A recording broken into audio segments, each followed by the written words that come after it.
السلام علیکم ورحمۃ اللہ وبرکاتہ. کیا حال ہے سب کا؟ یہ بتائیے پڑھ کے سوچ کیا رہے تھے؟ سن کے ابھی لیکچر کیا خیال آ رہا تھا آپ کو؟ عام طور پر یہ ہوتا ہے کہ جب بھی کوئی نیا مسئلہ پیش آتا ہے تو لوگ افواہیں پھیلانا شروع کر دیتے ہیں، ڈرانا شروع کر دیتے ہیں، خوف زدہ کرتے ہیں، ایگزیجریٹ کرتے ہیں، چھوٹی باتوں کو بہت بڑا کر کے بتاتے ہیں، پریشان کر دیتے ہیں. جس کو نہیں تکلیف ہوتی اس کو بھی سن کے ہونے لگتی ہے. تو ایسی صورت میں کیا ہونا چاہیے؟ کیا ہر موقع کی مناسبت سے قرآن و سنت ہماری رہنمائی کرتا ہے؟ تو سب سے پہلے ہمیں کبھی بھی کوئی مسئلہ زندگی میں پیش آئے تو کس کی طرف رجوع کرنا چاہیے؟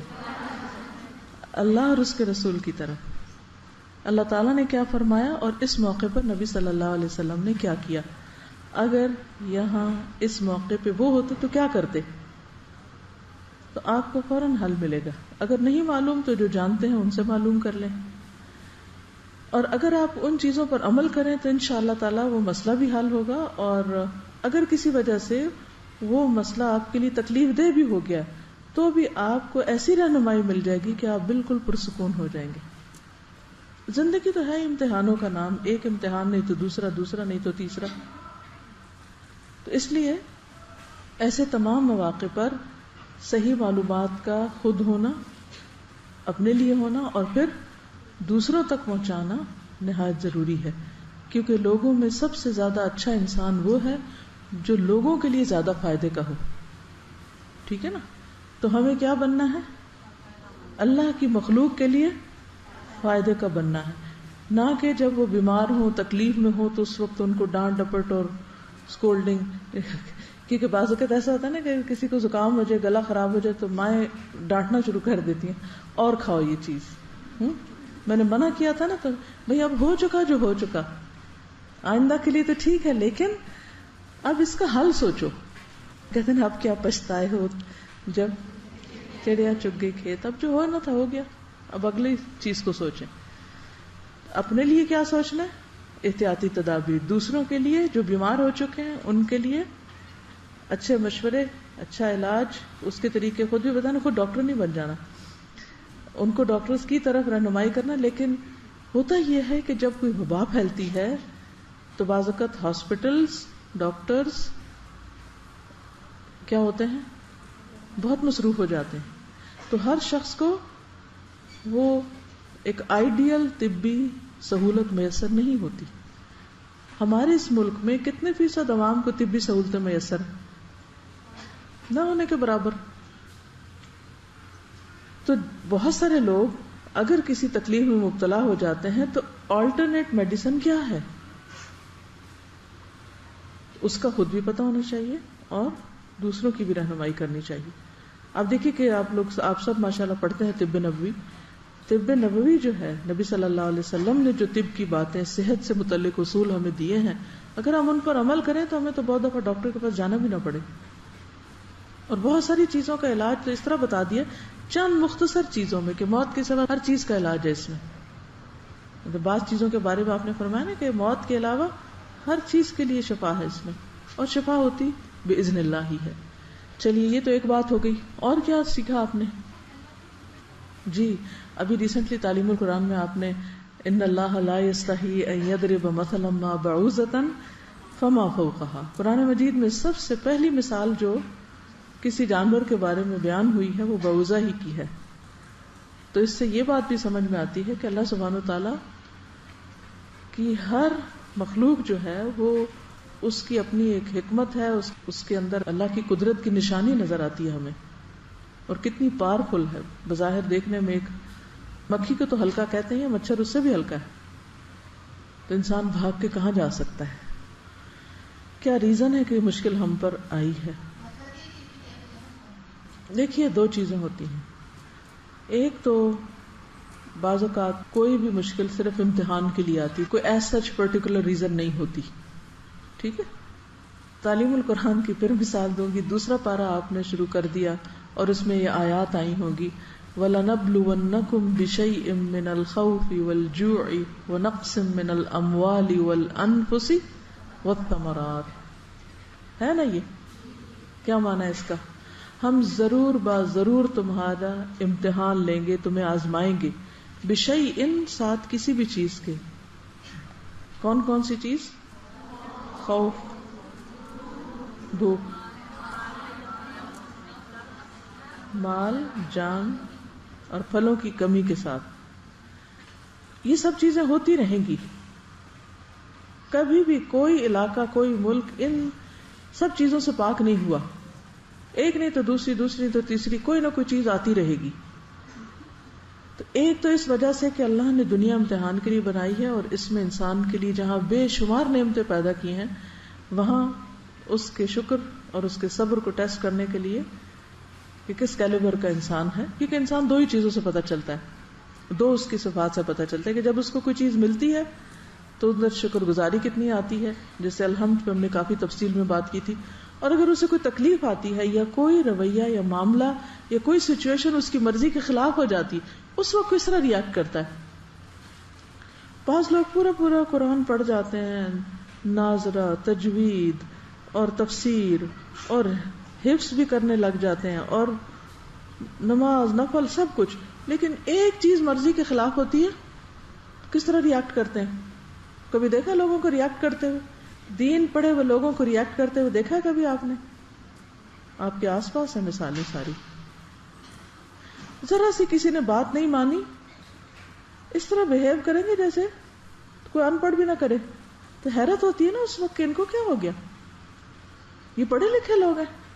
تو جب کوئی ناگوار صورتحال ہمیں پیش آتی ہے تو ہم کرتے کیا ہیں؟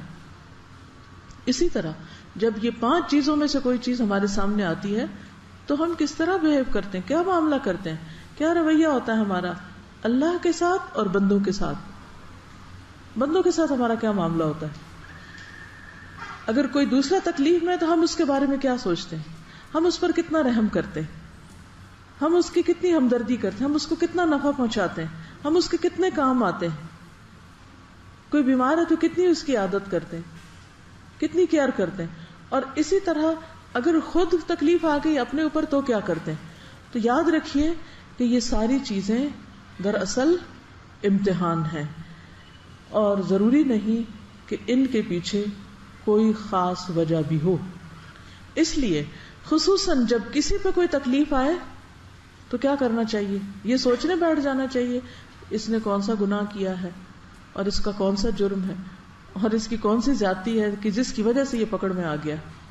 عموماً تو لوگ یہی کرنے لگتے ہیں نا. اگر کسی کو بخار ہو گیا لوگ کیا کہتے ہیں، کیا سوچتے ہیں؟ اگر کوئی شخص آپ کے جاننے والوں میں سے، عزیزوں، دوستوں، رشتہ داروں میں سے اگر کوئی اس تکلیف کا شکار ہے تو آپ نے اس کے بارے میں گمان کیسا کیا، کیا سوچا؟ اچھا سوچا یا برا سوچا؟ ہم سب کا بھی تو ٹیسٹ ہو جاتا ہے نا. ہم دوسرے کے بارے میں کیا سوچتے ہیں کہ نہیں، اس پہ تو امتحان آیا، ہم پہ بھی آ گیا. ہمیں اہل ایمان کے بارے میں کیا ظن رکھنا چاہیے، کیا گمان رکھنا چاہیے؟ اچھا گمان رکھنا چاہیے. ہر ایک کو بدگمانی کی نظر سے مت دیکھے کہ یہ ضرور گناہگار ہی ہے اور یہ چور ہے اور یہ بہت ہی خراب انسان ہے. اس ذہنیت کو بدلیں، پازیٹو تھنکنگ اپنائیں. اب مثال کے طور پر یہ جو چیزیں ہیں جس میں خوف، بھوک، جان، مال اور پھلوں کے نقصان، آپ کو پتہ ہے اس وقت سبزیاں اور پھل کتنے مہنگے ہو رہے ہیں، خصوصاً وہ جو سندھ میں پیدا ہوتے تھے. اب اللہ نے کہا ہے قرآن میں کہ ہم تمہیں پھلوں کی کمی سے آزمائیں گے. پھلوں میں سبزیاں بھی آ جاتی ہیں، ثمرات جو ہوتے ہیں نا وہ ہر چیز آتی ہے اس میں. کس نے سوچا کہ یہ اللہ کی طرف سے سب کا ایک امتحان ہے، آزمائش ہے کہ کبھی پھل کم ہوں گے. اب دیکھا کبھی جب زلزلہ آیا، جب پچھلے سال سیلاب آیا، چیزیں مہنگی ہوئی، دودھ، ڈیری کی پروڈکٹس، ہر چیز، کیونکہ جانور مر گئے، بہت کچھ ہوا. وَنَقْصٍ مِّنَ الْأَمْوَالِ، بزنس ختم، والانفس، جانیں، اور جان صرف انسان کی نہیں ہوتی، جانوروں کی بھی ہوتی ہیں. یہ جو گائے بھینسیں مر گئی تھی وہ بھی انفس میں ہی آ جاتی. والثمرات، کیا کرنا چاہیے ایسے موقع پر سب کو؟ وبشر الصابرین، اور صبر کیا ہوتا ہے کہ اللہ کے ہر فیصلے میں بھلائی ہے، اسی میں کچھ خیر ہوگی. الذین اذا اصابتهم مصیبۃ قالوا انا للہ وانا الیہ راجعون اولئک علیہم صلوات من ربهم ورحمہ واولئک هم المہتدون. یہ لوگ ہیں ہدایت یافتہ، یہ سیدھے رستے پر ہیں، ان کی ڈائریکشن اور ان کی سوچ درست ہے. ٹھیک، تو کرنا کیا ہے؟ صبر، اور اس وقت میں بھی اچھی خبر، اچھی بات منہ سے نکالیں.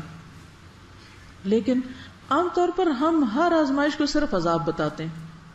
یہ اللہ کا عذاب ہے جو تم پہ آ گیا، یہ اللہ کا عذاب ہے، اللہ کا عذاب ہے. ٹھیک ہے، عذاب بھی آتے ہیں. اللہ سبحانہ وتعالیٰ نے قوم فرعون کو جب انہوں نے اپنے پیغمبر کو جھٹلایا تو مختلف طرح کے عذاب میں مبتلا کیا تھے. اتفاق سے آج صبح کی میری تلاوت انہی آیات کی تھی. اللہ تعالیٰ نے آل فرعون کو کس چیز سے آزمایا تھا؟ ان پہ تو عذاب بھیجا تھا. وہ کیا چیزیں تھی؟ ذرا اس کا بھی کمپیریزن کر لیتے ہیں. وَلَقَدْ أَخَذْنَا آلَ فِرْعَوْنَ بِالسِّنِينَ وَنَقْصٍ مِّنَ الثَّمَرَاتِ لَعَلَّهُمْ يَذَّكَّرُونَ. یہاں بھی نقص من الثمرات ہے. یہ کیا ہے؟ یہ عذاب کی ایک شکل ہے. فَإِذَا جَاءَتْهُمُ الْحَسَنَةُ قَالُوا لَنَا هَٰذِهِ. جب کوئی اچھی چیز آتی تو کہتے ہیں یہ ہمارا حق ہے، we deserve it. وَإِن تُصِبْهُمْ سَيِّئَةٌ يَطَّيَّرُوا بِمُوسَىٰ وَمَن مَّعَهُ. جب کوئی مشکل وقت آتا، کوئی تکلیف آتی تو کس کو الزام دیتے تھے؟ موسیٰ اور جو ان کے ساتھی تھے ان کو الزام دیتے تھے. یہ منحوس ہیں، ان کی وجہ سے ہم پہ مشکل آ گئی ہے. اب بھی کیا ہوتا ہے؟ Blame game. جب کوئی مصیبت آتی ہے، جب کوئی آفت آتی ہے، جب کوئی عذاب آتا ہے تو لوگ ایک دوسرے کو بلیم کرنے لگتے ہیں. ہماری سوسائٹی کا یہ طبقہ بہت کرپٹ ہے. ہم پر حکمرانوں کی وجہ سے مشکل آئی ہے. حکمران کہتے ہیں یہ عوام کی وجہ سے آئی ہے، وہ کہتے ہیں یہ مذہبی طبقے کی وجہ سے. پچھلے دنوں جو کچھ ہو رہا تھا اس میں مذہبی طبقہ بہت انوالو کیا جا رہا تھا. کبھی کسی گروپ پہ ہم بلیم کر دیتے ہیں، کبھی کسی پہ کر دیتے ہیں. ایسا ہی ہوتا ہے نا. تو ہونا کیا چاہیے؟ الا انما طائرهم عند اللہ ولکن اکثرهم لا يعلمون. قرآن مجید میں اللہ تعالیٰ فرماتے ہیں وَكُلَّ إِنسَانٍ أَلْزَمْنَاهُ طَائِرَهُ فِي عُنُقِهِ. ہم نے ہر انسان کی جو نحوست ہے اس کے اپنے گلے میں ڈال رکھی ہے. یعنی جیسے تمہارے عمل ہوں گے، یعنی ایک وبا بھی آئے، کوئی عذاب آئے، کوئی آزمائش آئے، کوئی امتحان آئے، اس میں ہر ایک کا معاملہ الگ ہوتا ہے. یاد رہے کہ یہ بات، ایک وبا پھیلی، کچھ لوگوں کے لیے وہ کیا ہے؟ عذاب ہے، اور کچھ لوگوں کے لیے کیا ہے؟ وہ امتحان ہے، آزمائش ہے. کیونکہ اس وبا میں، اس امتحان میں نیک و بد سب پس جاتے ہیں. جب ایک حدیث میں آتا ہے نا کہ قیامت کے قریب ایک لشکر آئے گا جو کعبہ کو تباہ کرنے کی غرض سے، تو وہ کیا ہوگا ان کا؟ جی، زمین میں دھس جائیں گے. وہ زمین، اب ظاہر ہے اس زمین پر صرف وہی لوگ تو نہیں ہوں گے، اور بھی جو لوکل وہاں رہ رہے ہیں، کوئی یہاں سے گزر رہا ہو تو کچھ ہو تو آس پاس کا علاقہ بھی متاثر ہوتا ہے. تو قیامت کے دن وہ کس طرح اٹھائے جائیں گے؟ ان میں سے ہر ایک اپنی نیت کے ساتھ اٹھایا جائے گا. انما یبعث الناس علی نیاتہم. اب ملک میں کچھ ہو رہا ہے، دنیا میں کچھ ہو رہا ہے، آپ کے گھر میں کچھ ہو رہا ہے، آپ کے شہر میں ہو رہا ہے، بہت سے لوگ وائرس کا شکار ہو رہے ہیں، کوئی بھی انسان اس کی زد میں آ جاتا ہے. تو اب ہر ایک کو کس کی فکر کرنی چاہیے کہ میرا معاملہ کیا ہے. ایک عورت کو بخار تھا، وہ برا بھلا کہہ رہی تھی بخار کو، تو آپ نے اس سے کیا کہا؟ بخار کو برا بھلا نہ کہو. پھر اسے پتا چلا کہ نبی صلی اللہ علیہ وسلم ہے تو تھوڑا شرمندہ ہوئی. لیکن عموماً کیا ہوتا ہے جب کسی پہ کوئی تکلیف آتی ہے تو وہ چونکہ پریشان ہو جاتا ہے، اس پریشانی میں اس کے منہ سے اوٹ پٹانگ باتیں نکلنے لگتی ہیں، وہ اللہ کو، بندوں کو بلیم کرنے لگتا ہے. ایسے موقع پر کیا کرنا چاہیے؟ کسی بھی بیماری کو برا بھلا کہنے کی بجائے کیا کرے انسان؟ صبر کرے، علاج کرے، اللہ سے مدد مانگے، دعا کرے، صدقہ خیرات کرے. ٹھیک ہے نا؟ حفاظتی تدابیر اختیار کرے، احتیاطی تدابیر اختیار کرے، نہ کہ صرف باتیں کر کے اور غصہ کر کے اور گالی گلوچ کر کے وہ بھی برا، وہ بھی. اس سے کیا ہوگا؟ اسی لیے پہلی بات فرمائی وبشر الصابرین، صبر کرنے والوں کو بشارت دے دو کہ جب ان پہ مصیبت آتی ہے حد درجے کی بھی کہ کوئی ان کے ہاتھ سے نکل جائے, چلا جائے, کوئی فوت ہو جائے اس بیماری میں, تب بھی کہتے ہیں چلا گیا ہم بھی جانے والے. یہ دنیا ہمیشہ کے لیے تھوڑی سب نے جانا ہے, وہ پہلے ہم بعد میں. قبرستان کے پاس سے گزرنے کی دعا میں کیا آتا ہے؟ تم پہلے جا چکے, ہم تمہارے پیچھے آ رہے ہیں ہم بھی. یہاں بیٹھنے کے لیے کوئی بھی نہیں آیا. اصل چیز ہے کسی بھی تکلیف اور آزمائش کے وقت ہماری سوچ, ہماری تھنکنگ, ہمارا نظریہ, ہمارا خیال, ہمارا گمان, پھر ہمارا عمل, ہمارا رویہ اور ہمارا طریقہ. اس پہ توجہ دینے کی ضرورت ہے. ٹھیک ہے, پھر کیا ہوا؟ ہاں ہمارا بول, یعنی گمان کے علاوہ بولتے کیا ہیں, ہم کہتے کیا ہیں. پھر کیا ہوا؟ وَقَالُوا مَهْمَا تَأْتِنَا بِهِ مِنْ آيَةٍ لِتَسْحَرَنَا بِهَا فَمَا نَحْنُ لَكَ بِمُؤْمِنِينَ. تم چاہے کوئی بھی نشانی لے آؤ کہ جس سے تم ہمیں مسحور کرو, ہم نہیں ماننے کے. تو آخر کار اللہ تعالیٰ نے فَأَرْسَلْنَا عَلَيْهِمُ الطُّوفَانَ, اب ان پہ عذاب آ گیا طوفان کا. والجراد, ٹڈیاں, والقمل, جوئیں, والضفادع, مینڈک, والدم, خون, آیات مفصلات, کھلی کھلی نشانیاں. فاستکبروا, پھر بھی تکبر کیا. وکانوا قوما مجرمین, اور وہ مجرم لوگ تھے. اصل کیا میٹر کرتا ہے؟ رویہ. اللہ نے امتحان, اس کو امتحان کہیں, آزمائش کہیں, عذاب کہیں, کچھ بھی کہیں, کس لیے بھیجا تھا؟ تاکہ لعلہم یتضرعون, وہ عاجزی زاری اختیار کریں, توبہ کریں, استغفار کریں, اللہ کی طرف رجوع کریں, معافی مانگیں. لیکن انہوں نے کیا کیا؟ فاستکبروا, مان کے نہ دیا اور اپنی اصلاح نہ کی. تو اس سے کیا پتہ چلتا ہے؟ اصل مصیبت کیا ہے؟ بخار نہیں, اصل مصیبت ہمارا رویہ ہے. بخار تو آ کے چلا جائے گا, وائرس آتا ہے چلا جاتا ہے, کبھی فلو پھیل جاتا ہے, کبھی سب کسی طرح بیمار ہو جاتے ہیں, کبھی کسی طرح.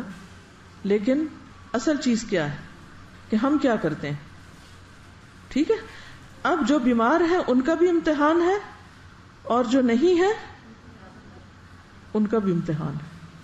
کرتے کیا ہو. ٹھیک ہے, کرنے کے کام چند ٹپس آپ کو بتا دیتی ہوں احادیث کی روشنی میں, صرف ڈینگی وائرس کے لیے نہیں, اوور آل. ٹھیک. عن جابر بن عبداللہ قال سمعت رسول اللہ صلی اللہ علیہ وسلم یقول غط الاناء واوق السقاء فإن في السنة ليلة ينزل فيها وباء لا يمر بإناء ليس عليه غطاء او سقاء ليس عليه وكاء الا نزل فيه من ذلك الوباء.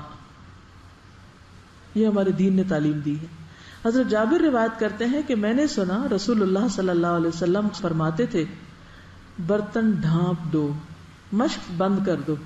مشک بند کر دو یعنی پانی کے جو ٹینک وغیرہ ہیں ان کو بند کر دو, اس لیے کہ ہر سال میں ایک رات ایسی ہوتی ہے جس میں وبا اترتی ہے. اللہ کی طرف سے ایک امتحان آتا ہے, پھر وہ وبا جو برتن کھلا پاتی ہے یا مشک کھلی پاتی نہیں, پانی کی, اس میں سما جاتی, اس میں گھس جاتی. مچھر غریب کیا کرے گا, وہ تو اللہ کی طرف سے نازل ہوا ہے, اور اللہ نے پہلے ہی بتا دیا تھا. قصور کس کا؟ ہمارا, ہم نے پڑھا ہی نہیں دین. وہ تو پہلے ہی بتا رہے ہیں کہ برتن ڈھانک کے سویا کرو, رات کو سب برتن کیا کرو, ڈھک دو. پانی ڈال کے رکھا تو ننگا مت رکھو, اس کو ڈھک دو, چاہے کسی ٹیشو پیپر سے ہی ڈھک دو, چاہے کسی برتن سے ڈھک دو. کوئی بھی چیز, پانی کا ٹینک کھلا رکھنے کا کوئی جواز ہے ہمارے دین میں؟ قطعاً نہیں ہے. حالانکہ مشک جو ہوتی ہے اس کا تو منہ کتنا چھوٹا ہوتا ہے, اس کو بھی بند کر کے رکھو. کیا سمجھ آیا؟ پیچھے سے کوئی بتایا مجھے کیا کرنا چاہیے. رات کو, ایون دن کو بھی کیا کریں, چیزیں برتن ڈھانپ کے رکھیں. لیکن خصوصاً رات کا ذکر ہے کہ ایک رات ایسی ہوتی ہے سال میں, every year, it's an annual virus جو نازل ہوتا ہے, اور جو برتن کھلا ہوتا ہے اس میں گھس جاتا ہے. پھر بندہ اس میں سے پانی پی لیتا ہے, پھر اس میں سے نہا لیتا ہے, and that is contaminated water. اب سائنس تو اس کی کوئی توجہ نہیں کر سکتی بعض اوقات, لیکن اللہ کی طرف سے ایک امتحان ہے. پھر آپ دیکھیے ایک اور حدیث ہے, نبی صلی اللہ علیہ وسلم جب مدینہ تشریف لے گئے تو وہاں پر یہ ہوا کہ وہ مدینہ کی زمین جو تھی وہ وبائی زمین تھی. پورے عرب میں سب سے زیادہ وبائیں جو تھی وہ مدینہ میں ہوتی تھی. ارض الوبا تھی. جب صحابہ وہاں پر گئے تو بیمار پڑ گئے, ایک ایک کو بخار.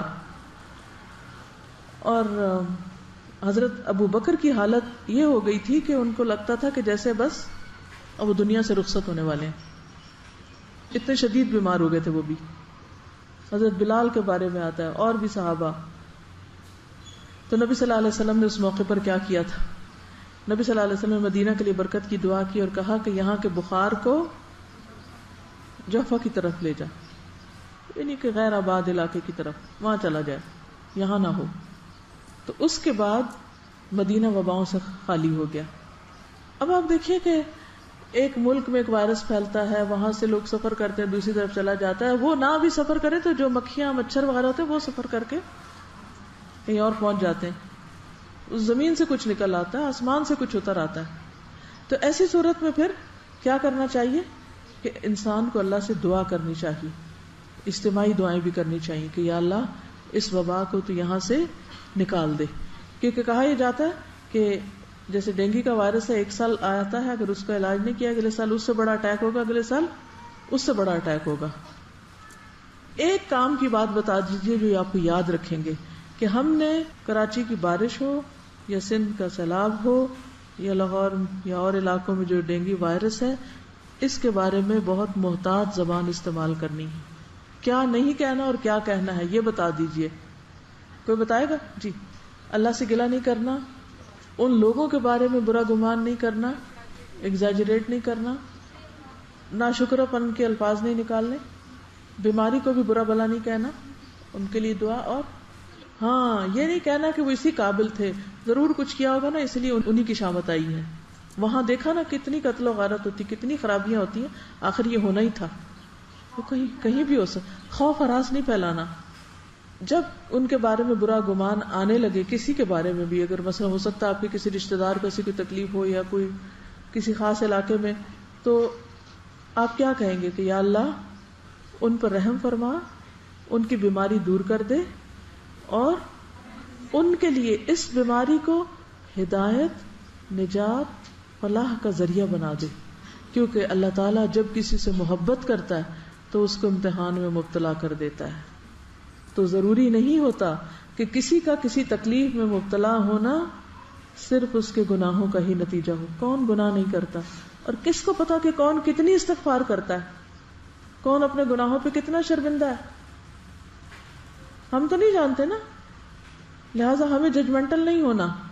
کیا کہنا ہے, ان کے لیے کیا دعا کرنی ہے کہ اللہ ان کے لیے اس بیماری کو اپنے قرب کا ذریعہ بنا دے, ان کی ہدایت کا ذریعہ بنا دے, ان کی اصلاح اور فلاح اور نجات کا ذریعہ بنا دے. جب کبھی بھی آپ بیمار پڑیں یا کسی کو تکلیف میں دیکھیں تو ایک بات یاد رکھیں کہ یہ تقدیر کا حصہ ہے. یہ تکلیف آنی ہی تھی, میرے لیے لکھی تھی. میں نے احتیاط بھی کر لی, میں نے بچنے کی دعائیں بھی پڑھ لی, سب کچھ کر لیا. اس کے باوجود وہ آ گئی. میں نے برتن بھی ڈھانک لیے, میں نے بسم اللہ الذی لا یضر مع اسمہ شیء فی الارض ولا فی السماء وهو السمیع العلیم بھی پڑھ لی. پھر میں نے کسی کو دیکھا کہ وہ بیمار ہے تو اس وقت بھی ایک دعا پڑھنے کو بتائی گئی ہے نا, وہ کیا ہے, الحمدللہ الذی عافانی, وہ بھی پڑھی تھی میں نے ساری تدبیریں کی تھی. پھر کیوں بیمار ہو گئی؟ تو بات یہ ہے کہ امتحان یا آزمائش یہ تقدیر کا ایک حصہ ہے. اللہ تعالیٰ بندے کو ٹیسٹ کرتا ہے. ایک حدیث میں آتا ہے, مسند احمد کی حدیث ہے, عن ابی الدرداء عن النبی صلی اللہ علیہ وسلم قال لكل شيء حقیقة وما بلغ عبد حقیقة الایمان حتى يعلم ان ما اصابه لم يكن ليخطئه وما اخطأه لم يكن ليصيبه. حضرت ابو درداء سے مروی ہے کہ نبی صلی اللہ علیہ وسلم نے فرمایا, ہر چیز کی ایک حقیقت ہوتی ہے. ہر چیز کی ایک حقیقت ہوتی. کیا مطلب اس کا؟ اس کی ایک بنیاد ہوتی ہے, اس کی کور ہوتی, کور کہنے جس کے ساتھ وہ چیز بندھی بھی ہوتی ہے, یا اس کی فوٹیج ہوتی ہے, یا اس کی بنیاد ہوتی ہے, بیس ہوتی ہے, یا اس کی ایک ریالٹی ہوتی ہے, اس کے اندر ایک خاص سچائی ہوتی ہے, یا جہاں سے وہ اوریجنیٹ ہوتی ہے. اور کوئی شخص اس وقت تک ایمان کی حقیقت کو نہیں پہنچ سکتا. یعنی ایمان کی بھی ایک حقیقت ہے. ایمان ٹیسٹ ہوتا ہے ہر بندے کا, ایمان کا امتحان ہوتا ہے کہ کوئی شخص کتنا مومن ہے, اس کا ایمان ہے یا نہیں, یا کتنا ہے. تو کوئی شخص اس وقت تک ایمان کی حقیقت کو نہیں پہنچ سکتا, سچا ایمان نہیں پا سکتا, جب تک اسے یہ یقین نہ ہو جائے کہ اسے جو تکلیف پہنچی ہے وہ اس سے خطا نہیں ہو سکتی تھی, یعنی اس کے لیے لکھی ہوئی تھی, اور جو چیز خطا ہو گئی یعنی اس کو نہیں لگی وہ اسے نہیں پہنچ سکتی تھی. یہ یقین اور یہ ایمان انسان کے اندر ایک ایسا اطمینان اور سکون اور خوشی پیدا کر دیتا ہے کہ جس سے مایوسی ختم ہو جاتی ہے, پریشانی اور ایک عجیب سی گھبراہٹ اور بے چینی, اور خاص طور پر جب انسان تکلیف میں اور دوسرے آس پاس سب ٹھیک ہوں تو سوچتا ہے کہ میں ہی کیوں, مجھ پہ کیوں مشکل آ گئی. یعنی بہت سارے لوگ بیٹھے ہوئے ہیں, ایک کو کوئی وائرس اٹیک کر گیا, باقی بچ گئے سارے, تو مجھ پہ آ کے کیوں اٹیک ہوا؟ یہ میرے لیے لکھا ہوا تھا, اور یہ اللہ کے اذن سے ہوا, اس کی مشیت سے ہوا, اس نے چاہا تو ہوا. ما شاء اللہ کان وما لم یشاء لم یکن. اور اللہ کی مشیت اس کی حکمت پر مبنی ہوتی ہے. اس کا کیا مطلب ہے کہ جو اللہ چاہتا ہے وہ ظلم سے نہیں چاہتا. وما اللہ یرید ظلما للعباد. اللہ بندوں کے ساتھ ظلم کا ارادہ نہیں رکھتا. اگر وہ کسی تک کوئی کسی تکلیف کے پہنچنے کی اذن دیتا ہے, اجازت دیتا ہے کہ ہاں پہنچ جائے, وہ اس کو لگ جائے جا کے, تو اس کے پیچھے کوئی حکمت ہوتی. سم ٹائم ہمیں سمجھ آ جاتی, سم ٹائم ہمیں سمجھ نہیں آتی, اور ہم پریشان ہو اٹھتے ہیں کہ میرے ساتھ ایسا کیوں ہوا. کبھی آپ نے کسی کو یہ کہتے ہوئے سنا, وائی می؟ بہت دفعہ کہتے ہیں نا, وائی می, میرے ساتھ یہ کیوں ہو گیا. اس کا اصل جواب تو اللہ کے پاس ہے, اور اس کے پیچھے کوئی حکمت ہے. لیکن ہمیں کیا یقین رکھنا چاہیے کہ ہمارا رب ہم پر ظلم نہیں کرتا, وہ ہمارے حق میں 70 ماؤں سے بڑھ کر مہربان ہے. اس نے اگر یہ فیصلہ میرے حق میں کیا ہے کہ یہ بیماری مجھے لگے, تو اس میں بھی ضرور کوئی بھلائی ہے. وہ بھلائی جس وقت مجھے نظر نہیں آ رہی. اس کا یہ مطلب نہیں کہ انسان بیماریاں مانگنا شروع کر دے کیونکہ بیماری آتی تو کوئی بھلائی آتی ہے اس لیے, یا اللہ ایسا ہو جائے, یہ نہیں کہنا چاہیے, کیونکہ اللہ تعالیٰ کو عافیت کی دعا بہت پسند ہے. لیکن اگر آ گئی تو اس میں پھر اللہ سبحانہ و تعالیٰ کے ساتھ حسن ظن رکھنا چاہیے کہ اس میں میرے لیے خیر ہے. اور پھر کوئی بھی وبا جب پھیلتی ہے, وبا کیا ہوتی ہے آپ بتائیں گے؟ وبا کس کو کہتے ہیں؟ میں وبا بول رہی ہوں, ایسا نہ ہو کہ لوگوں کو یہ پتا نہ ہو وبا کس کو کہتے ہیں. بیماری, ایپیڈیمک ڈیزیز جو ہوتی ہے, ایک سے دوسرے کو جو ٹرانسفر ہو جاتی ہے, لگ جاتی ہے, اور بہت سارے لوگوں کو لپیٹ میں لے جسے وائرس پھیل جاتا ہے. اب اس میں ہر کوئی ڈرا ہوا ہوتا ہے کیونکہ مجھ پہ نہ اٹیک ہو جائے, تو اس میں ٹھیک ہے خوف تو فطری چیز ہے, ہوگا ہی, لیکن پھر وہی بات کہ حسن ظن رکھیں کہ مومن کے لیے وبا بھی باعث رحمت ہے. حضرت عائشہ رضی اللہ تعالی عنہا کہتی ہیں کہ رسول اللہ صلی اللہ علیہ وسلم سے طاعون کے بارے میں پوچھا گیا, پلیگ, تو آپ نے بتایا کہ یہ ایک عذاب تھا جو اللہ جس پر چاہتا تھا بھیج دیتا تھا. طاعون کی بیماری کو کیا کہا گیا؟ عذاب. لیکن اس امت کے مسلمانوں پر اللہ نے اسے رحمت بنا دیا ہے. اب یہ فرق سمجھ رہے ہیں آپ, عذاب اور آزمائش اور رحمت کا؟ اس امت کے لیے اللہ نے اسی چیز کو جو پچھلی قوموں کے لیے عذاب تھی, سزا تھی, اس امت کے لیے رحمت بنا دیا. تو ایک تو اپنا یہ نظریہ درست کر لیں کہ جب کوئی وبا پھیلے, کوئی بلا آئے, کوئی مصیبت آئے, تو یہ نہ کہیں کہ یہ صرف اللہ کا عذاب ہی آ گیا. اچھا, جب ہم یہ بات بہت سپریڈ کر دیتے ہیں نا, یہ عذاب ہے, یہ عذاب ہے, یہ عذاب ہے, تو ہم اللہ سبحانہ و تعالیٰ کے بارے میں لوگوں کے دل میں کیا گمان ڈال رہے ہوتے ہیں؟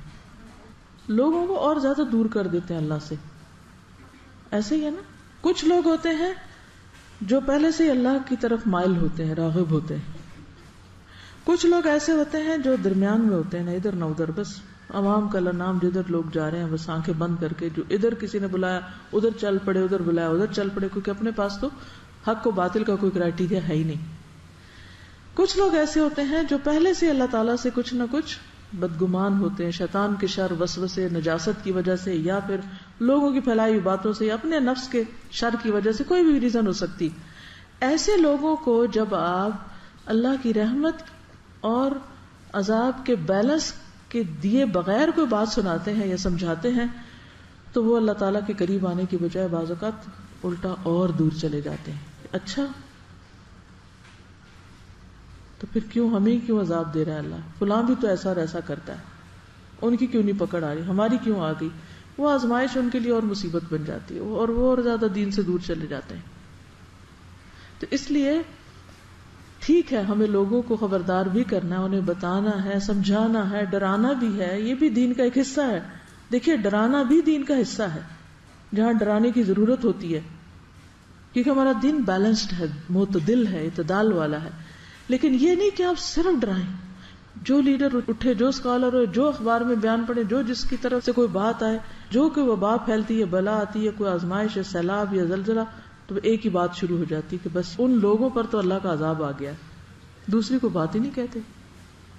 تو کیا یہ حدیث آپ کو یاد رہے گی کہ طاعون جس کو نبی صلی اللہ علیہ وسلم نے خود عذاب بتایا, فرمایا اس امت کے لیے رحمت ہے. اب جو شخص طاعون کی بیماری میں مبتلا ہو اور اس شہر میں ثواب کی نیت سے صبر کرتے ہوئے رکا رہے اور یقین رکھتا ہو کہ اسے صرف وہی مصیبت آ سکتی ہے جو اللہ تعالیٰ نے اس کے لیے لکھ دی ہے, تو اسے شہید کے برابر اجر ملے گا. طاعون کی بیماری میں جو فوت ہوتا ہے صبر کر کے, صبر سے مراد کیا ہے کہ انسان واویلا نہ مچائے اور اللہ سے بدگمانی نہ کرے, علاج کرے, کوشش کرے کہ اس بیماری سے باہر آ جائے, لیکن اس کو تقدیر کا حصہ سمجھ کر ایکسپٹ کر رہے اور پھر وہاں رکا رہے, وہاں سے بھاگے نہیں, کیونکہ منع کیا گیا وبائی علاقے سے نکلے تاکہ دوسروں تک نہ وہ پہنچے. اس کو شہادت کی موت نصیب ہوتی. تو اس امت کے لیے کیا ہو گیا یہ؟ اب ایک شخص اگر ایمان رکھتا ہے, ایک مسلمان ہے, چاہے سیدھا سادہ مسلمان ہے, اگر وہ اس بیماری میں فوت ہو جاتا ہے یا کسی اور پیٹ کی بیماری میں, تو اس کے لیے وہ موت بھی کیا ہو گئی؟ ہمیشہ کی زندگی کا ذریعہ بن گئی. تو یہ چیزیں ایک بیمار انسان کو حوصلہ دیتی, ایک مثبت سوچ دیتی, کیونکہ بہت دفعہ ہم جسمانی طور پر تو بیمار پڑتے ہیں, ساتھ ہماری اسپرٹس بھی بہت لو ہو جاتی ہیں, ہم پھر کسی بھی چیز کو مثبت پازیٹیولی دیکھ نہیں پاتے, اس سے اور زیادہ ہمارے اندر ریزسٹنس ہی کم ہو جاتی ہے کہ ہم اس بیماری سے فائٹ کر سکیں.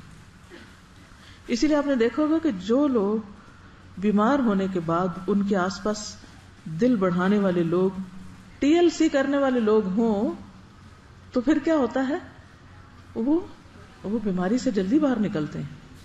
تو یہ بہت ضروری ہے کہ بیمار کی پھر عیادت بھی کی جائے, اس کو اچھی اچھی باتیں بتائی جائیں, اس کو پر امید کیا جائے اور اس کو اس سے باہر نکالا جائے. ٹھیک ہے, اسی لیے عیادت کا اتنا زیادہ اجر و ثواب ہے کہ جو شخص صبح شام کسی کی عیادت کرے اس کے لیے 70,000 فرشتے دعائے بخشش کرتے ہیں. اس زمانے میں طاعون ہی زیادہ تر پھیلتا تھا, دوسری بیماریاں نسبتاً کم تھی. اب تو یہ نا کہ وائرسز میں ملٹیپلائی ہو کے جراثیم وہ سپر وائرس بن گئے ہیں اور بیماریاں بھی ایک سے ایک گریڈ آگے بڑھتی چلی جا رہی ہیں. یعنی کچھ بیماریاں ایسی جو آج ہم سن رہے ہیں. اچھا, جب حج اور عمرے پہ آپ کو جانے کے اتفاق آپ دیکھیں گے کہ پوری دنیا سے لوگ وائرسز لے کے آتے ہیں اور پھر وہ وہاں ایک اور رنگ اختیار کرتے ہیں, اور یہ اللہ کی خاص رحمت ہوتی ہے کہ پھر گھر جا کے ٹھیک بھی ہو جاتے ہیں لوگ. کوئی یہ نہیں کہتا حج کر کے مر گیا, اللہ کہ جس کی موت آئی ہو تو اکا دکا گھر پہ بیٹھتا تو اس نے مرنا ہی تھا. لیکن ضروری نہیں ہے کہ کوئی بیماری لگ کے انسان کو مصیبت میں ہی مبتلا کرے, اس کے لیے خیر کا بھی باعث بن جاتی. ڈر سے حج سے پرہیز نہ کریں کہ وہاں وائرسز ہوتے ہیں. ان مال اسری یسرا. پھر اسی طرح یہ ہے کہ جب پھر انسان بیمار ہو تو دعا کرے. نبی صلی اللہ علیہ وسلم نے فرمایا دعا اس مصیبت کے لیے بھی فائدہ مند ہے جو نازل ہو چکی اور اس کے لیے بھی جو بھی نازل نہیں ہوئی. جن کو بیماری لگ چکی وہ بھی دعا کریں اور جو بچے ہوئے ہیں وہ بھی دعا کریں. لہٰذا اے اللہ کے بندو دعا کو لازم پکڑو. پھر صدقہ کرنا. نبی صلی اللہ علیہ وسلم نے فرمایا داؤ مرضاکم بالصدقہ, اپنے مریضوں کا علاج صدقے کے ذریعے کرو. ہمارے ہاں عام طور پر صدقہ کیا جاتا ہے لیکن کس کا؟ کالے بکرے کا. تو شرط نہیں ہے بنی اسرائیل کی طرح گائے کا رنگ مقرر نہیں کیا گیا، مشکل میں نہیں ڈالا گیا، جو مل جائے اس کو کرو، بکرا کرو، بکری کرو، کچھ بھی کرو جو میسر ہے. لیکن صدقہ جو ہے یہ علاج بتایا گیا ہے بیماریوں کا، چاہے روحانی بیماریاں ہو، چاہے ڈپریشن ہو، چاہے دل کی پریشانی ہو، چاہے کوئی جسمانی مرض ہو. تو اس نیت سے صدقہ کرنا کہ اس سے بیماری دور ہو جائے درست ہے. اور اس کے لیے ضروری نہیں کہ کسی کے سر پہ 100 روپیہ گھما کے کسی فقیر کی مٹھی میں دے، وہ سر پہ بارتے ہیں نا، یہ من گھڑت باتیں. بس خاموشی سے کچھ بھی کر سکتے ہیں، ایون ڈیبٹ کارڈ سے آپ پیسے سینڈ کر سکتے ہیں. حضرت عثمان بن عفان کہتے ہیں کہ میں نے رسول اللہ صلی اللہ علیہ وسلم سے سنا، آپ فرماتے تھے جس نے شام کو بسم اللہ الذی لا یضر مع اسمہ شیء فی الارض ولا فی السماء وهو السمیع العلیم 3 بار پڑھ لی، اسے صبح تک اچانک مصیبت نہیں آئے گی. اور جس نے صبح کے وقت 3 بار یہ دعا پڑھ لی اسے شام تک کوئی اچانک مصیبت نہیں آئے گی. اس لیے دن کے دونوں کناروں پر یا رات کے دونوں کناروں پر کیا کریں، 3 بار یہ دعا پڑھتے رہیں. حفاظت کی دعائیں پڑھیں، اللہ سے عافیت کا سوال کریں. اللہم انی اسألک العافیۃ فی الدنیا والآخرہ، اللہم انی اسألک العفو والعافیۃ فی دینی و دنیای و اہلی و مالی، اللہم استر عوراتی و آمن روعاتی، اللہم احفظنی من بین یدی و من خلفی وعن یمینی وعن شمالی ومن فوقی واعوذ بعظمتک ان اغتال من تحتی.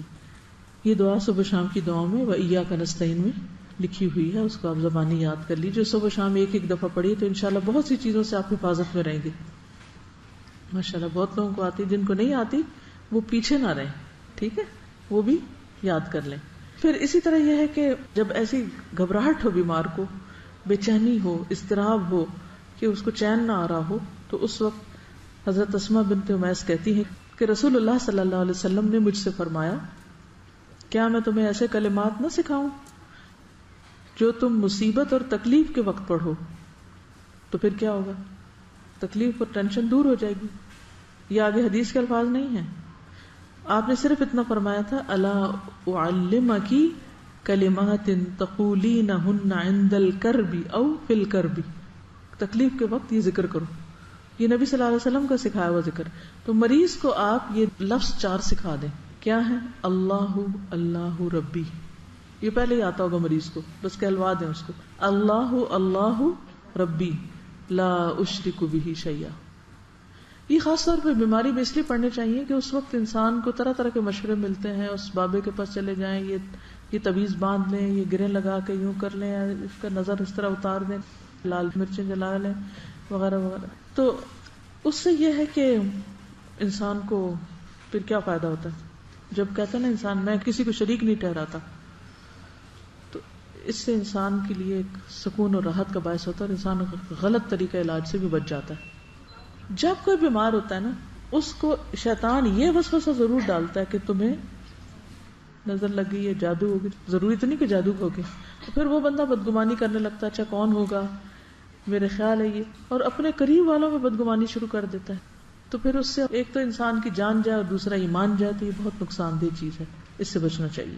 ہر قسم کے کرب، تکلیف، پریشانی، بیماری میں عام طور پہ یہ سوچا جاتا ہے تو ساتھ ہی یہ پڑھنا چاہیے کہ اللہ میں شرک سے بچنا چاہتا ہوں، کیونکہ شیطان اس وقت زیادہ حملہ آور ہوتا ہے جب انسان کمزور ہوتا ہے کسی بھی وجہ سے، چاہے غم سے، کہ دکھ، پریشانی، کرب، بیماری وغیرہ کی وجہ سے. ایک اور بات یاد رکھیے کہ جو آپ کا حوصلہ بڑھائے گی کہ کسی بھی تکلیف کا آنا اللہ کی ناراضگی نہیں بلکہ اللہ کی محبت کا ذریعہ بھی ہے. حدیث میں آتا ہے نبی صلی اللہ علیہ وسلم نے فرمایا بڑا اجر بڑی مصیبت کے ساتھ ہوتا ہے، بڑا اجر بڑی مصیبت کے ساتھ. اور بے شک اللہ جب کسی قوم سے محبت کرتا ہے، اللہ جب کسی قوم سے محبت کرتا ہے تو اسے کسی مصیبت میں مبتلا کر دیتا ہے. کتنی مثبت سوچ پیدا کی گئی. تو جو کوئی اس پر اللہ کی رضا کے لیے راضی ہو گیا کہ اچھا اللہ میں نے قبول کر لیا، آپ راضی تو میں بھی راضی، اس کے لیے رضا ہے، اللہ اس سے اور راضی ہو جاتا ہے. اور جو اس سے ناخوش ہوا، وائی می، تو اس کے لیے اللہ کی ناخوشی ہے. مثلا آپ کسی کے بارے میں سوچ رہے ہیں کہ اچھا یہ فلاں شخص، اس کو یہ تکلیف ہے، ضرور اس نے کوئی غلط کام کیا ہوگا اور اس پر اسی وجہ سے اللہ کی طرف سے کوئی سزا آ گئی ہے، عذاب آ گیا ہے، مصیبت آ گئی. حالانکہ ہو سکتا ہے کہ یہ بات آپ کی بالکل 100% غلط ہو. اس شخص پر وہ تکلیف اللہ کی محبت کی علامت کے طور پر آئی ہو. ہم کون ہیں؟ اسی لیے کہتے ہیں نا کہ ججمنٹل نہیں ہونا چاہیے. ہمیں کوئی حق نہیں پہنچتا کہ ہم کسی کے بارے میں کوئی فیصلہ کریں، کوئی فتویٰ دیں. سمجھ گئے؟ کیا ہم ایسے ہی سوچتے ہیں جو یہ حدیثیں بتاتی ہیں؟ اسی طرح سوچتے ہیں؟ ہمارا معاشرہ اسی طرح سوچتا ہے؟ کیا واقعی ہم مسلمان ہیں؟ ہم اسلام کے مطابق زندگی بسر کر رہے ہیں؟ ہم قرآن و سنت کے مطابق زندگی بسر کر رہے ہیں؟ ہماری سوچیں بالکل الٹ ہوتی ہیں. کوئی بیمار ہو، کسی پہ تکلیف آ جائے، کسی کا کوئی فوت ہو جائے، کسی چیز سے کوئی محروم ہو جائے تو ہم کہتے ہیں آ گیا نا اللہ کی پکڑ میں. اسی طرح یعنی کہ ضرور ایسی بدگمانی کریں گے کہ یہ اللہ کی طرف سے اس کو سزا مل رہی ہے. اب ہمیں کیا پتا سزا مل رہی ہے، اللہ کی اور محبت میں اضافہ ہو رہا ہے. بدگمانی نہ کریں. اور پھر یہ ہے کہ کچھ چیزیں تو ہمارے کنٹرول میں ہوتی ہیں کہ ہم ان کو روک لیں، اور کچھ تو نہیں ہوتی. آپ حالات تو تبدیل نہیں کر سکتے، لیکن آپ کو وہ طریقے آنے چاہیے کہ آپ اپنے آپ کو پرسکون کر سکیں، آپ کام رہ سکیں، آپ امن میں رہ سکیں. استاذہ کے ایک دو تو بہت ساری باتیں کراچی کی یاد ہے، کیونکہ میں ہر وقت ان کے ساتھ رہتی تھی، اور آپ کو پتہ ہے کہ استاد کے رول ماڈل سے انسان سب سے زیادہ سیکھتا ہے نا.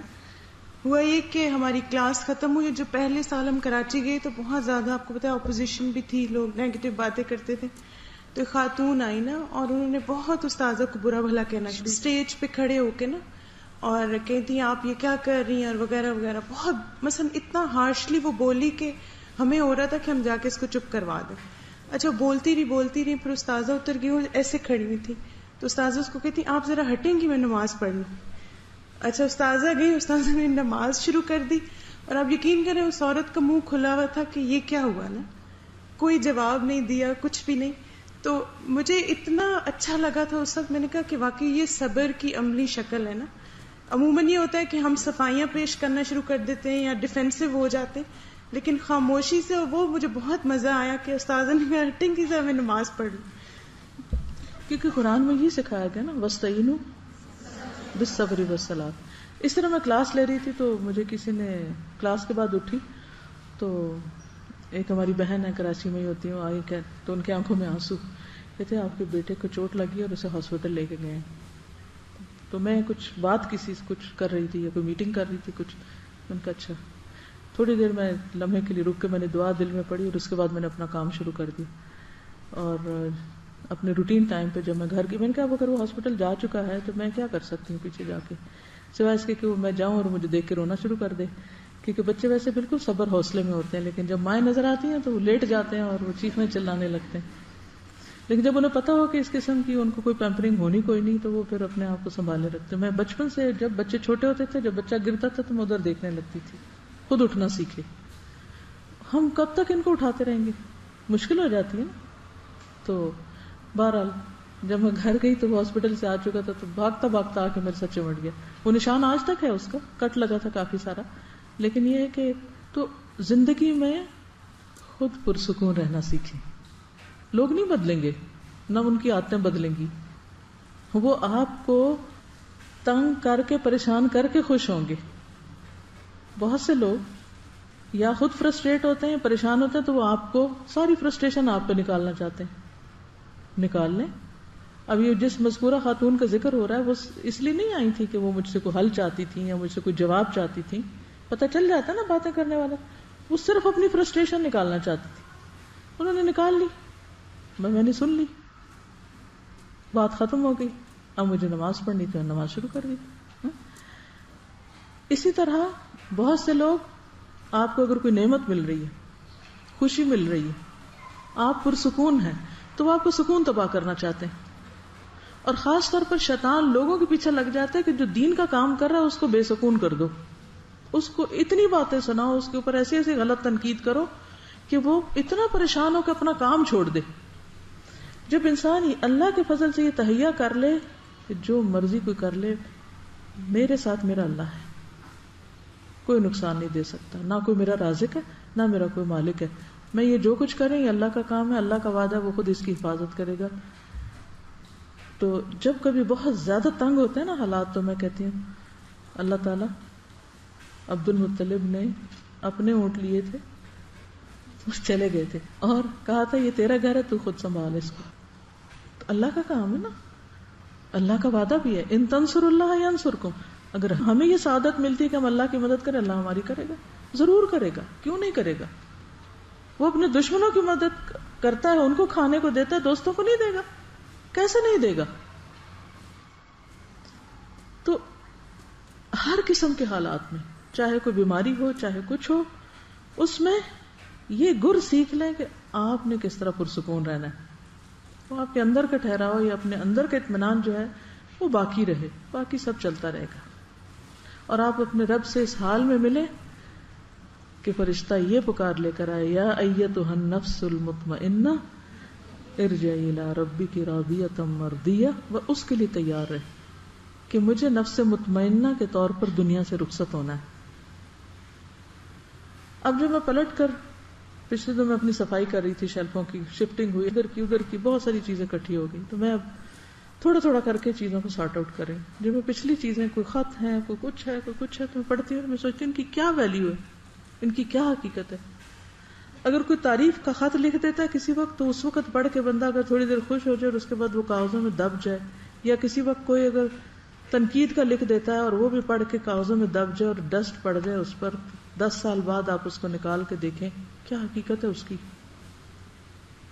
کوئی ہے؟ کچھ بھی نہیں. کدھر گئے لکھنے والے؟ کہاں گئی باتیں؟ کچھ بھی نہیں. اصل فائدہ اس چیز کا جو آخرت میں فائدہ دے جائے. تو اس لیے پریشان ہونا چھوڑیے، اور جب یہ یقین آ جائے کہ تکلیف اللہ کی طرف سے ہے. قرآن پاک میں بھی آتا نا، ما اصاب من مصیبت الا باذن اللہ ومن یؤمن باللہ یہد قلبہ واللہ بکل شیء علیم. جو بھی مصیبت آئی ہے اللہ کے اذن سے آئی ہے، اس کے اذن کے بغیر آ ہی نہیں سکتی تھی. اچھا اللہ نے اجازت دے دی تجھے مجھ تک پہنچنے کی، تو وجہ ہے کوئی، ضرور کوئی اس کے پیچھے مقصد ہے. وہ سمجھنے کی کوشش کرو، اللہ میرے دل پہ حکمت القاء کر دے کہ مجھے سمجھا دے کہ یہ ہوا کیوں. جیسے حضرت ابراہیم علیہ السلام نے کہا تھا نا، ربی ارینی کیف تحیی الموتى، اللہ مجھے دکھا دے تو مردوں کو کیسے زندہ کرے گا. قال اولم تؤمن، ابراہیم یقین نہیں؟ قال بلا، کیوں نہیں، بالکل ہے. ولکن لیطمئن قلبی، سب ایمان ہے، یقین ہے، سب ٹھیک ہے، بس مجھے اس کی وجہ بتا دے، مجھے ریزن سمجھ آ جائے. لیطمئن قلبی، تاکہ میرا دل اطمینان میں آ جائے. تو یہ جو اطمینان قلب ہے، اس کو ہاتھ سے نہ جانے دیں. تو اس آیت سے مراد کیا ہے کہ جب مصیبت آتی ہے تو انسان یقین کر لیتا ہے کہ مصیبت اللہ کی طرف سے آئی ہے، پھر اس پر اللہ سے راضی ہونے کا اظہار کرتا ہے کہ اللہ میں راضی ہوں، میں آپ سے ناراض نہیں ہوں. اس سے اللہ تعالیٰ بندے کو ایسا ایمان، ایسی ٹھنڈک دل کی نصیب کرتا ہے کہ اس کی لذت وہ ہر وقت اپنے دل میں محسوس کرتا ہے. اور آپ کو پتا ہے زبان کی لذت تو ہم خرید سکتے ہیں بازار سے، دل کی لذت نہیں خرید سکتے کہیں سے. یہ آتی ہے مشکلات پر صبر کر کے، اللہ سے پر امید رہ کر. اور پھر اللہ کا وعدہ ہے ان اللہ مع الصابرین، جو صبر کرتا ہے اس کو اللہ کی مدد حاصل ہو جاتی، اللہ ان لوگوں کے ساتھ ہے. اور پھر واللہ یحب الصابرین، اللہ کو صبر کرنے والے پسند ہیں، اللہ ان سے محبت کرتا ہے. جب آپ صبر کرتے ہیں اللہ آپ سے محبت کرتا ہے. اس سے بڑی کوئی چیز چاہیے کہ اللہ آپ سے محبت کر رہا ہو؟ بہت بڑی نعمت ہے. اور پھر آخرت میں کیا ملے گا؟ انما یوفی الصابرون اجرہم بغیر حساب. یہ کیسے ہوتا ہے؟ نہ وہ ناپا جائے گا، نہ تولا جائے گا، نہ گنا جائے گا. بغیر حساب کیا ہوتا ہے؟ لکھ لیں 3 لفظ، یاد رکھیے، نہ ناپا جائے گا، نہ تولا جائے گا، نہ گنا جائے گا. کبھی کوئی چیز ایسی ملی آپ کو، جائیں بازار کہ دکاندار کے اچھا جو دینا ہے پیسہ دے دیں اور جتنا چاہیے اٹھا لیں؟ دنیا میں تو ایسے کوئی نہیں دیتا. ماں بھی دیتی ہے نا تو کھانا حساب کا ہی دیتی ہے، بس یہ تیرے حصے کا، اسی میں کام چلا، یہ منتھلی پاکٹ منی. تو صبر کرنے والوں کو کیا ملے گا؟ نہ ناپا جائے گا، نہ تولا جائے گا، نہ گنا جائے گا. کتنا ہوگا پھر وہ؟ بے حساب. بے حساب. یہ کس پر اجر ہے؟ صبر پر. اور صبر کیا ہے؟ بس روک لو اس وقت اپنے آپ کو، منفی رد عمل نہ کرو. اور پھر یہدی قلبہ میں انسان کو جو ہدایت نصیب ہوتی ہے، رستہ سمجھ آنے لگتا ہے، آگے کیا کرنا ہے، واٹ نیکسٹ. پھر اپنی غلطی نظر آنے لگتی کہ مجھے یہ بھی نہیں کرنا چاہیے تھا، یہ میں نے کیوں کیا. اور پھر اجب طرح کی تسلی ہو جاتی اور انسان کی زندگی کا سفر جاری رہتا ہے. آپ ایک پروڈکٹیو انسان بن جاتے ہیں. آپ نے جو کرنا ہوتا ہے اس میں رکاوٹ نہیں آتی. ورنہ کیا ہوتا ہے، کام شروع کیا، اب یہ ہو گیا، چلو کام رکھ دو، چھٹی کرو، اب یہ ہو گیا، اب یہ نہ کرو. کچھ ہو ہی نہیں پاتا زندگی میں. اکثر میں جب پوچھتی ہوں نا آپ لوگوں کے کورسز کا